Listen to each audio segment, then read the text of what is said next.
Bonjour, bienvenue dans Instant Stress. Aujourd'hui, je vous parle d'une Instant Stress spéciale asso. Et c'est pas une asso, c'est une fédération, la Fédération française des diabétiques. C'est une fédération qui a été créée par des patients, au service des patients et pour les familles des patients. Et bien, c'est une fédération qui a été créée en 1938. C'est une très vieille fédération.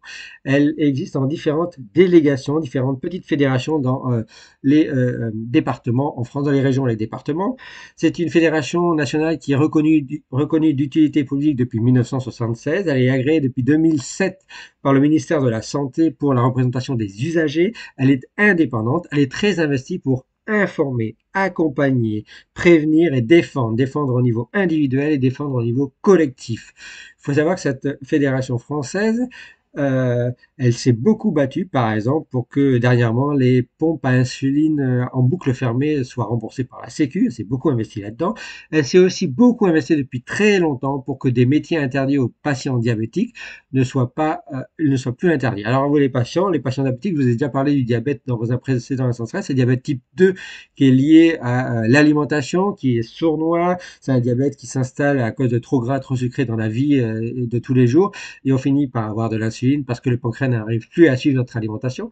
Et puis vous avez aussi, et ça c'est la majorité, le diabète de type 2, 80-90%, et dans les 10% de diabète, vous avez le diabète de type 1 qui lui n'est pas lié à l'alimentation, c'est lié à un facteur environnemental, des facteurs environnementaux, on ne sait pas trop, encore peut-être des infections au cours de la vie, et puis il y en a de plus en plus chez les enfants, et puis aussi c'est lié probablement à des prédispositions génétiques, à des mutations génétiques, on ne sait pas encore trop, mais ce diabète type 1, c'est le pancréas qui ne fonctionne plus, qui ne fabrique plus d'insuline, et donc ça nécessite aussi des traitements insuline, par stylo, par pompe à insuline, et y compris pompe à insuline avec intelligence artificielle et boucle fermée.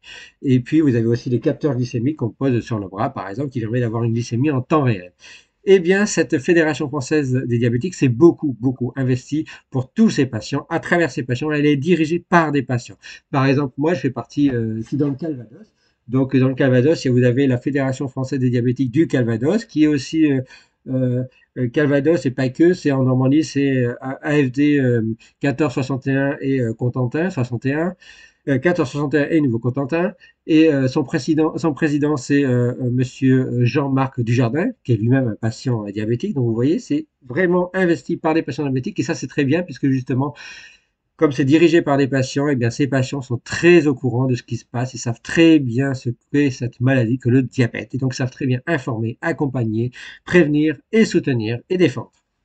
Et quand je dis défendre, euh, vous devez savoir que depuis 1967, cette fédération s'est beaucoup investie, par exemple, et les hôpitaux ont, en 1967, accepté que le métier interdit qui était d'être médecin ou de personnel hospitalier soit autorisé aux patients atteints de diabète. Eh bien oui, parce qu'on considère à la base que le patient diabétique, s'il fait un malaise dans son service, ça pouvait avoir un impact sur son service. Donc, il y avait des métiers interdits, c'est la médecine, il y avait des métiers interdits, c'est la police, la gendarmerie, les douanes, les conducteurs SNCF, l'armée, l'aviation. Eh bien, maintenant, c'est en train d'évoluer. En 1967, les hôpitaux ont accepté le personnel de santé soit diabétique, éventuellement. Et en 2021, vous voyez, ça a fait son petit chemin avec des politiques. Il y a une nouvelle loi qui est passée, qui a permis de créer un nouveau texte de loi qui permet de mieux appréhender ces métiers interdits pour les patients diabétiques, de mieux les comprendre, de mieux les discuter avec des nouvelles commissions au cas par cas, qui permet d'accorder éventuellement certains métiers, entre guillemets, interdits à des patients diabétiques. Et donc, la fédération vise qu'à long terme, ces métiers ne soient plus interdits. Et donc ça, c'est très très important. Et donc pour mieux informer, mieux accompagner, mieux soutenir, mieux défendre, mieux prévenir, cette fédération française des diabétiques au niveau national et même des fédérations au niveau des régions et des départements, comme par exemple le Calvados, eh bien, elles ont besoin, ces fédérations, de vos dons. Et pour ça, n'hésitez pas à aller sur la Fédération française des diabétiques et même sur les petites fédérations dans les régions qui sont affiliées, qui sont associées, qui sont les délégations de la fédération nationale, à aller les voir, aller consulter les sites et pour faire des dons, c'est très très très important. Moi-même, j'ai été donateur, m'arrive d'être donateur pour différentes associations. J'ai déjà été pendant une année ou deux donateur de la Fédération française des diabétiques. Je le serai dans le futur. Eh bien, soyez-le, c'est très important pour soutenir tous les patients atteints du diabète et pour qu'on puisse se battre, pour que tout le monde puisse se battre pour tous ces patients. Voilà. En attendant un prochain instant stress, que la Fédération française des diabétiques soit avec vous et soyez avec la Fédération française des diabétiques. Merci à vous.